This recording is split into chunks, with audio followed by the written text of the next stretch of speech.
The proposed $111 billion merger between Paramount and Warner Bros. Discovery has hit a major roadblock after California's Attorney General Rob Bonta and 11 other states sued to stop it, citing antitrust concerns. That move was followed by Paramount Skydance CEO David Ellison threatening to take his operations out of California if the deal isn't approved. William Brangham has more on a conflict that's rattling the industry. If Paramount did leave California, and that is a big if, it could mean thousands of jobs and billions of dollars leaving with it, dealing a serious blow to the state's already struggling entertainment industry. But a new report commissioned by LA County indicates that a successful merger, with its consolidation and elimination of overlapping positions, would also cost jobs, nearly 4,500 of them, and see several $billion in lost wages in the first few years. David Ellison's departure threat has made Los Angeles Mayor Karen Bass change her tune on the merger. After initially opposing it, she's now calling for a quick resolution of the multi-state antitrust case. So for more on what is at stake here, we're joined by Matthew Belloni. He's the founding partner of Puck News. Matt, thank you so much for being here. As I mentioned, the merger is stalled right now because the Attorney General, Rob Bonta, and all these other states have got this antitrust case against the merger. And now, as you reported, and you broke this story, David Ellison is threatening that if the merger doesn't go through by this fall, we're going to pull up stakes and leave L.A. How seriously should we take that threat by him? Well, it's definitely a threat, and he's definitely using it as leverage. And he made the threat because he felt that he had no other option because the Attorney General would not even meet with him. So take that with a grain of salt. But I do think Ellison is serious about this. Remember, he's the son of Larry Ellison, who is the controlling shareholder of Oracle. And Oracle did exactly that. When it was fed up with taxes and regulation in California, Ellison moved to Texas and then Tennessee. And now we have his son making a very similar threat when he's not getting what he wants out of the state. And there are plans afoot. They have had conversations with Tennessee, Texas, Georgia. There's one other state in the mix we don't know about. But this is a serious threat.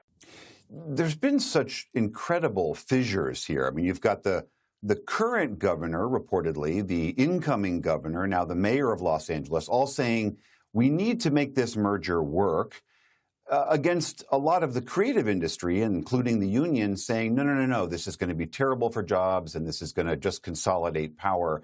Are you surprised by how these fissures have shaken out? A little bit, I guess. But, keep in mind, even amongst the major labor guilds in the entertainment, there's a split. The Writers Guild is vehemently opposed to the merger and does not want it to happen.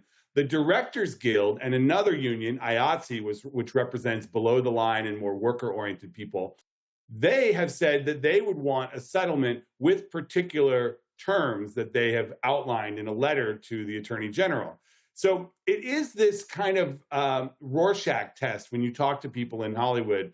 They're looking at, no one wants this merger. It's objectively bad. But many people acknowledge that it's probably going to happen. Or if this merger doesn't happen, Warner Brothers is likely going to be sold to some other company. So it's a question of what's the lesser of two evils here? And you have a big split in the industry. And there's also the political dimension of this. As people know, the Ellisons are very close with President Trump. CNN would be part of this deal, and there is some concern about CNN falling into the hands of another pro-Trump organization. How much of that is an undercurrent here?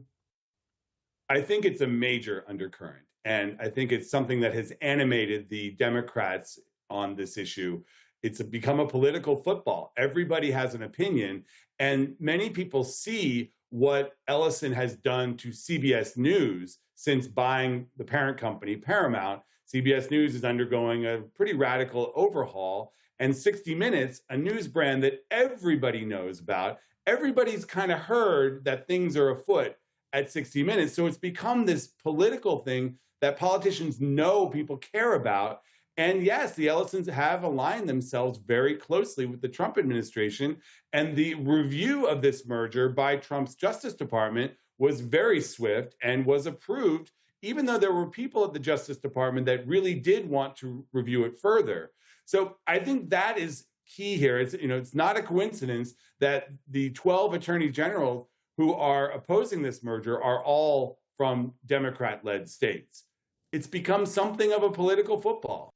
And then there is the underlying economic issue. As you know so well, Hollywood has already lost, I believe it's 50,000 jobs or so in the last 4 years.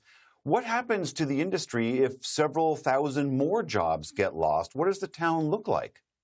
Well, it's a smaller industry, and that is the reality of the situation right now. We're in a period of consolidation where the internet has completely disrupted the traditional entertainment system. Television is transitioning to streaming. We all see it in how we consume content these days. And the question is what is the industry that creates professionally produced content going to look like in 5, 10, 15 years? And all of these mergers and all of the threats and the politics of it all, it's all related back to the fact that this industry is undergoing disruption. And it's making a lot of people really nervous. Matt Belloni, founding partner of Puck News, thank you so much for being here. Thank you.